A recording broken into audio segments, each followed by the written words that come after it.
5. À dater de ce jour, lorsque je ne chassais pas, j'étais entièrement absorbée par Nicolas et par notre entretien. Le printemps approchait, de larges taches vertes envahissaient les montagnes, dans le verger les pommiers renaissaient à la vie. Nicolas et moi arpentions les pentes rocheuses, en profitant pour explorer les ruines d'un vieux monastère. Ou bien nous traînions dans ma chambre et grimpions parfois jusqu'au faîte du château. Et quand notre tapage indisposait ma famille, nous allions nous réfugier dans la petite chambre de l'auberge. Au fil des semaines, nous commençâmes à ne plus avoir de secret l'un pour l'autre. Un soir, nous étions encore une fois à l'auberge, ivres comme à l'accoutumée. Nous avions atteint en fait le degré d'ébriété que nous appelions entre nous le moment d'or, où tout paraissait avoir un sens. Nous tentions toujours de le prolonger indéfiniment, mais l'un de nous deux finissait toujours par avouer. Ça y est, je ne peux plus suivre. Le moment d'or est passé. Ce soir-là, contemplant la lune par la fenêtre, j'observais que quand venait le moment d'or, il était somme toute moins terrible de ne pas être à Paris, à l'opéra ou à la comédie, attendant le lever du rideau.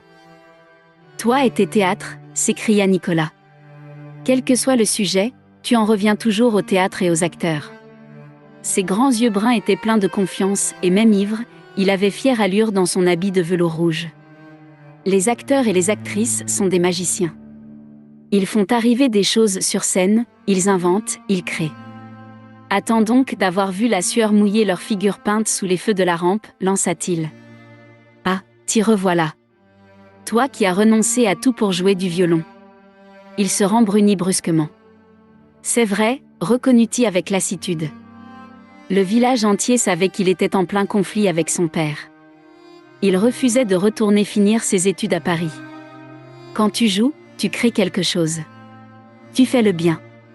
Et pour moi, c'est sacré. Je fais de la musique et ça me rend heureux. Qu'y a-t-il de bien ou de sacré là-dedans ? Mais son cynisme ne m'impressionnait plus. J'ai vécu toute ma vie avec des gens qui ne savaient rien créer, rien changer. Pour moi, les acteurs et les musiciens sont des saints. Des saints ? Sacrés. Le bien ? Lestat, ton langage me dépasse. Je souris et secouai la tête. Tu ne me comprends pas. Je parle des caractères et non des croyances. Je parle de ceux qui n'acceptent pas de mener une vie futile, qui veulent s'améliorer. Ils travaillent, ils font des sacrifices, ils agissent. Ces propos l'émurent et j'étais d'ailleurs un peu étonnée de les avoir tenus. Pourtant j'avais l'impression de l'avoir blessé. Cela, c'est sacré, c'est saint, poursuivis-je. Que Dieu existe ou non, c'est bien. Je le sais comme je sais qu'il y a des montagnes autour de nous et que les étoiles brillent. Mais le crois-tu vraiment ? Insista Nicolas. Peut-être que oui, peut-être que non. Sa tristesse m'était insupportable et je crois que ce fut pour cela que je lui racontai comment je m'étais enfuie avec la troupe italienne. Je lui confiai sur ces quelques jours de bonheur intense des choses que je n'avais jamais dites, même à ma mère. Se peut-il qu'il ne soit pas bien de donner et de recevoir tant de bonheur ? Demandai-je. En jouant notre pièce, nous avons enrichi l'existence de ces gens. C'est magique, te dis-je. Il secoua la tête et je savais bien qu'il aurait voulu dire des choses qu'il taisait par respect pour moi. Tu ne comprends pas, hein ? Lestat, le péché semble toujours bon, dit-il gravement. Pourquoi crois-tu que l'Église a toujours condamné les acteurs ? Tu t'es senti heureux sur cette scène, parce qu'il y régnait une atmosphère déréglée et lascive et que tu prenais plaisir à défier ton père. Non, Nicolas. Non, 1000 fois non. Lestat, nous sommes deux pécheurs, dit-il avec un sourire. Nous l'avons toujours été. Nous nous sommes tous les deux mal conduits. C'est ce qui nous lie. À présent c'était mon tour d'être triste et blessé. J'avais l'impression que le moment d'or s'était envolé à jamais. Écoute, va chercher ton violon et allons jouer dans les bois où la musique ne réveillera personne. On verra bien si elle n'a rien de bon. Tu es fou, s'exclama-t-il, mais aussitôt, sans se faire prier, il se dirigea vers la porte en empoignant une bouteille. Je le suivis. En ressortant de chez lui avec son violon, il dit « Allons jusqu'au bûcher des sorcières. Regarde donc ce clair de lune. Nous allons jouer la danse du diable pour les esprits des sorcières mortes. » J'éclatai de rire. Il fallait que je fusse bien ivre pour me prêter à ce jeu. Nous allons reconsacrer le lieu par notre musique bonne et pure. Cela faisait des années que je n'y étais pas retourné. La lune brillait suffisamment pour nous permettre de distinguer le sinistre cercle de piquets calcinés se dressant hors d'un sol où plus rien ne poussait depuis un siècle. Les jeunes arbres de la forêt gardaient leur distance. Un vague frisson me secoua, mais ce n'était que l'ombre de l'angoisse éprouvée enfant, en entendant les mots « brûler vif ». La dentelle blanche au cou de Nicolas brillait sous la pâle clarté, il se mit à jouer un air de bohémien et à danser en rond tout en jouant. Assis sur une souche noircie, je bus à la bouteille et comme toujours je sentis mon cœur se serrer en écoutant sa musique. Quel autre péché pouvait-il y avoir que de passer ma vie dans ce sinistre trou ? Bientôt je me mis à pleurer silencieusement. Il me semblait que la musique n'avait pas cessé et pourtant Nicolas, assis à côté de moi, me consolait. Il me dit que le monde était un puits d'iniquité et que pour le moment nous étions prisonniers de cet affreux coin de France, mais qu'un jour, nous nous évaderions. Je pensais à ma mère, enfermée entre les murs de notre château, et la tristesse m'engourdit de façon insupportable. Nicolas se remit à jouer, en me disant de danser pour tout oublier. Oui, cela fait oublier, aurais-je voulu dire.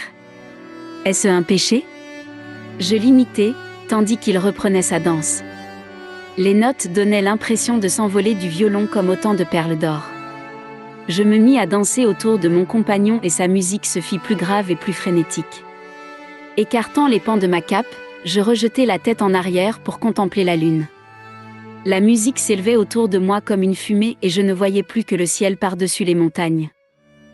Le souvenir de cette nuit nous rapprocha pendant plusieurs jours. Mais bientôt, il se passa quelque chose d'extraordinaire. Il était fort tard et nous étions de nouveau à l'auberge. Brusquement, Nicolas exprima la pensée qui nous taraudait tous deux depuis déjà longtemps. Il fallait nous enfuir à Paris. Même sans un sou, ce serait mieux qu'ici. Même réduit à la mendicité. Dans ce cas, nous mendierons dans la rue, Nicolas, dis-je, car je veux bien être pendu si je consens à jouer les cousins de province démunis et à mendier dans les grandes maisons. Crois-tu vraiment que c'est cela que je veux ? Moi, je veux leur échapper, Lestat. Les faire enrager, tous autant qu'ils sont. Nous savions, bien sûr, que notre fuite serait 1000 fois plus grave que nos précédentes escapades. Nous n'étions plus des petits garçons, mais des hommes, et nos pères nous maudiraient certainement, ce qui ne prêtait guère à rire. Nous étions en âge de savoir ce que c'était que la misère. Que ferais-je à Paris quand nous aurons faim ? Demandai-je. Irais-je abattre des rats pour le dîner ? Je jouerai du violon sur le boulevard du Temple, s'il le faut, et toi tu pourras essayer les théâtres. Cette fois, il me mettait réellement au défi. Allons, Lestat, assez de paroles. Agis. Avec ton physique, tu ne devrais pas avoir de mal à te faire engager. J'adorais le tour que prenait notre entretien. J'aimais à voir Nicolas croire que nous étions capables de tout cela. L'idée des existences stériles que nous menions nous faisait bouillir.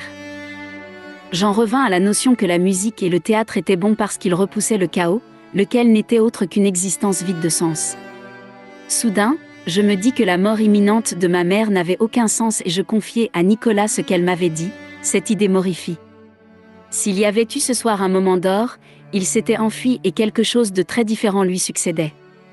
Je pourrais l'appeler le moment des ténèbres, n'était la lumière irréelle dont il était baigné. Je me rendis soudain compte, alors même que je prononçais ces mots, que la mort elle-même ne nous révèle pas pourquoi nous avons vécu. L'athée le plus convaincu ne s'imagine-t-il pas qu'à sa mort il verra bien s'il y a Dieu ou s'il n'y a rien du tout. Mais voilà, nous ne découvrons rien du tout au moment suprême. Nous nous arrêtons, tout simplement. Nous passons dans la non-existence sans nous apercevoir de rien. Je me mis à rire. Tu te rends compte ? Nous nous arrêtons, tout simplement. Nous ne saurons jamais pourquoi tout est arrivé, ni même que c'est fini. Nous allons mourir sans rien savoir. Tout ce chaos dépourvu de sens, qui nous entoure, continuera et nous ne serons plus là pour en être témoins. Nous n'aurons même plus cette parcelle de pouvoir pour lui donner une signification dans notre esprit. Nous serons partis, morts sans le savoir. Je ne riais plus. Je comprenais parfaitement ce que je disais. Pas de jugement dernier, pas d'ultime explication, pas de moment lumineux durant lequel les torts les plus affreux seraient redressés. Les sorcières brûlées vives ne seraient pas vengées. Jamais personne ne nous dirait rien. Non, je ne le comprenais pas, je le voyais. Je ne pus proférer qu'un seul son, oh. Je le répétais, encore et encore, de plus en plus fort, en me prenant la tête à deux mains. Et je voyais ma bouche former cet oh que j'avais décrit à ma mère. C'était comme un hoquet incoercible. Je ne pouvais plus m'arrêter. Nicolas se mit à me secouer. Lestat. Arrête. Impossible. Je courus ouvrir la fenêtre pour regarder les étoiles. Insupportable. Je ne pouvais plus endurer ce vide absolu, ce silence, cette absence totale de réponse. Je me mis à rugir, tandis que Nicolas me tirait à l'intérieur et fermait la fenêtre. Tout ira bien, me répétait-il. On cogna à la porte. C'était l'aubergiste, alerté par mon tapage. Tout ira bien demain matin, insista Nicolas. Il faut dormir. Nous avions réveillé toute la maisonnée. Incapable de me contrôler, je partis en courant jusqu'au château, avec Nicolas sur mes talons, et je montai droit dans ma chambre. Tu as besoin de dormir, répéta-t-il. Allongé sur mon lit, les mains sur mes oreilles, je continuai, oh, oh, oh. Demain matin, tout ira mieux. Le lendemain matin, rien n'allait mieux. Ni le lendemain soir. Cela empira même avec la nuit. Extérieurement, j'avais l'air normal, mais j'étais écorché vif. Je frissonnais. Je claquais des dents. L'obscurité me terrifiait. Je regardais tous les objets, tous les gens qui m'entouraient comme si je ne voyais derrière chacun qu'une seule chose, la mort. Seulement, ce n'était plus la mort telle que je l'avais imaginée auparavant. Mais telle que je l'imaginais maintenant. La véritable mort, la mort totale, inévitable, irréversible, qui ne résolvait rien. Dans l'état d'agitation intolérable où je me trouvais, pour la première fois de ma vie, je me mis à questionner les autres. « Crois-tu en Dieu ?» demandai-je à Augustin. « Comment peux-tu vivre si tu n'y crois pas ? Croyez-vous vraiment à quelque chose ?» disais-je à mon père aveugle. « Si vous saviez que vous êtes sur le point de mourir, croiriez-vous voir Dieu ou les ténèbres ? Dites. Tu es fou. Tu l'as toujours été. Sors d'ici, tu vas nous faire perdre la tête, hurlait-il. Je ne pouvais plus regarder ma mère, ni même être près d'elle. Je ne voulais pas l'affliger par mes questions. Je ne pouvais pas supporter de penser au bûcher des sorcières. Allez-vous-en, disais-je en pensant à tous ceux qui étaient morts ainsi, sans rien comprendre à rien. À la fin de la semaine, j'étais toujours dans le même état. Je mangeais, buvais, dormais, mais chaque instant était envahi par la panique et la douleur. J'allais demander au curé du village s'il croyait vraiment que le corps du Christ était présent sur l'autel au moment de la consécration. En l'entendant bafouiller, en croisant son regard effrayé, je repartis plus désespéré que jamais. Mais comment peut-on continuer à vivre, quand on sait qu'il n'y a pas d'explication, tempêtai-je, et Nicolas me proposa de jouer du violon, car la musique m'apaiserait. J'avais peur d'être trop ému, mais nous descendîmes dans le verger où Nicolas me joua tous les airs qu'il connaissait. Je restai assis à l'écouter, recroquevillé sur moi-même, claquant des dents bien que nous fussions en plein soleil. Les sons pleins de pureté semblaient emplir le verger et toute la vallée comme par magie. Finalement, Nicolas me serra dans ses bras et nous restâmes silencieux, puis il dit très doucement, « Lestat, crois-moi, ça va passer. » « Continue à jouer, dis-je. La musique est innocente. » Il sourit et acquiesça. Dorloton le fou. Je savais, moi, que ça ne passerait pas, mais j'éprouvais une profonde gratitude à l'idée qu'il existait néanmoins quelque chose d'aussi beau que cette musique. On ne pouvait rien comprendre, rien changer, mais on pouvait créer un peu de beauté. M'étant aventuré à l'intérieur de l'église, je m'agenouillai contre un mur et je ressentis la même gratitude en contemplant les statues anciennes, leurs doigts, leurs nez, leurs oreilles, si finement sculptés, et l'expression de leurs visages, les plis de leurs vêtements. Il nous reste au moins ces belles choses, me dis-je. Quel réconfort! Mais la nature sous toutes ses formes n'avait plus de beauté à mes yeux.